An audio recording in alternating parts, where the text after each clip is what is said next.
Hey there, fans and collectors. Welcome to another episode of Binary Sunset Review.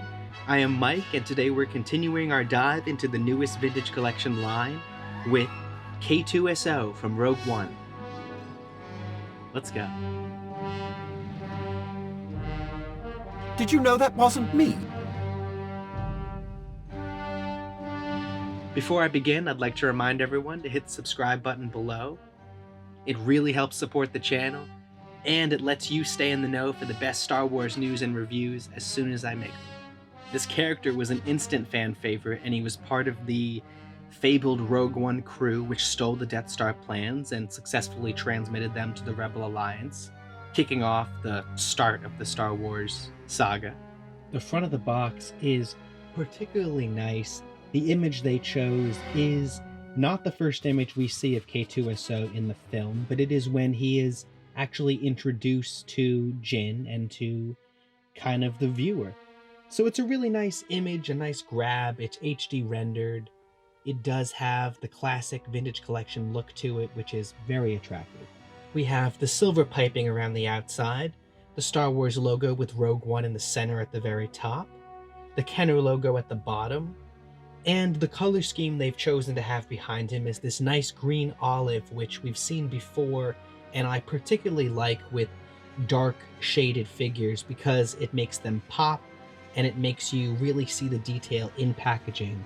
And on the back of the box, we have the double piping around the outside, the Star Wars logo at the very top, the Vintage Collection logo, boxing in the figures that are in this line. We have the Vintage Collection number on the very top. This is VC 170.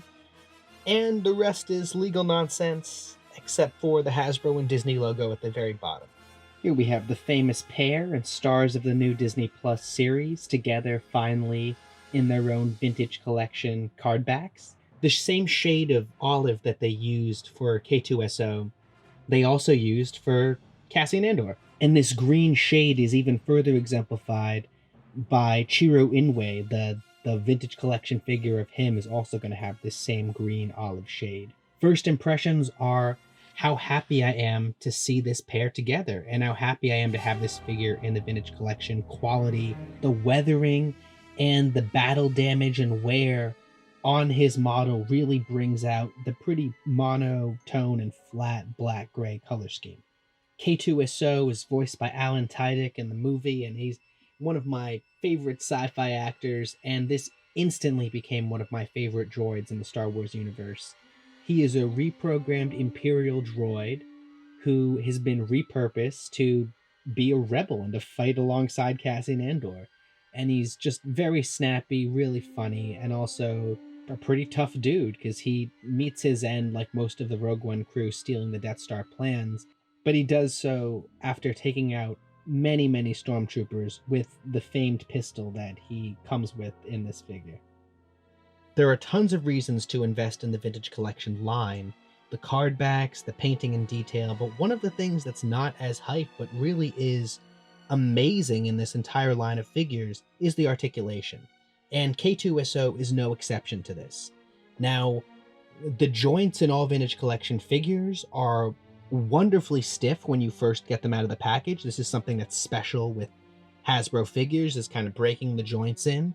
And some of the designs of the models on the Vintage Collection figures are a little bit just thin. So I always say this, definitely take care when first moving the joints and loosening the joints of your figures, especially with droids like this one. Everything that has a joint does move. He has ball and joint heels. They don't move a lot and they take a little bit, but they do have some motion. He has knee joints, and he doesn't have any kneecaps or knee armor, so that joint is very easily movable. He has wrist joints and elbow joints, so he can kind of contemplate his existence right there and do his fingernails or get a close inspection of the pistol he was just handed, as we see in the movie. He also has swiveling hip joints. Hips not only rotate, but they also move from side to side. It's very nice. His head moves up and down and nods, so we have some not only 360 motion of the neck, but we also have some, it can move forward, it bobs. Very nice articulation for this figure. Very droid-like and very spindly in the right way and chunky in the right ways also.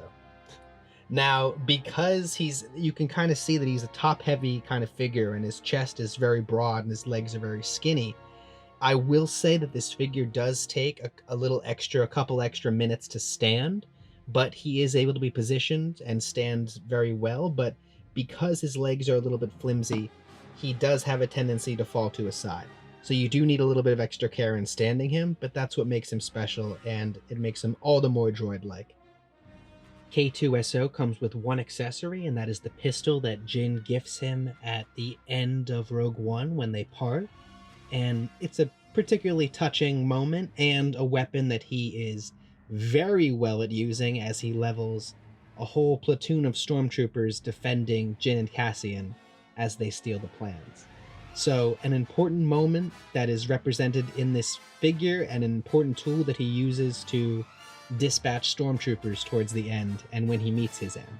Rogue One was such an amazing addition to the Star Wars universe, and I'm really glad that we're getting further Vintage Collection figures from this movie, because we didn't get that many, and it particularly was just a very special, awesome film with tons and tons of figure potential. Just like the original Star Wars, every single character in that film I'd be happy with a figure with almost, because they were so Star Warsy and alien looking. Now, the design for this droid, although it premiered in Rogue One with this actual character, we have seen it throughout the Star Wars universe in other locations. So we've seen it as an enemy in the Fallen Order video game. We've seen him and droids like him through comic book adaptations since that movie's premiere. The design of the robot is very interesting and really creepy and coolly done. His face is almost skeletal, yet it's still very droid-like, and it almost reminds me of the robots from Laputa, or from the old Studio Ghibli movies. It has this very humanoid face, but still very alien in its look, and very mechanical in its design and the way that he carries himself. As I stated before, this new wave, I think, reflects a different direction that Hasbro is going with the Vintage Collection line, and we're getting an expansion with more non-human figures. And whereas I love the humies, I love the humans in the galaxy, I also have a particular fondness in my heart for the weird aliens, and especially the awesomely cool utilitarian or war droids that exist in the galaxy. This expands the far too few list of Vintage Collection droids that we have on card back. The quality of that figure really does shine through in the Vintage Collection. I have another video that I'll post a link for below that offers tips and tricks on the easiest and best ways for you to nab this entire line. There are some tips and there are some tricks, so click on through to that if you're interested. If you enjoyed the video, I'd ask you to drop a like below, and if you haven't yet done so, hit the subscribe button below also. It really helps support the channel, and it helps grow our ever-expanding network of collectors. Have a great day out there, stay safe, stay awake, and remember, the Force will be with you, always. I'm just a simple man trying to make my way in the universe.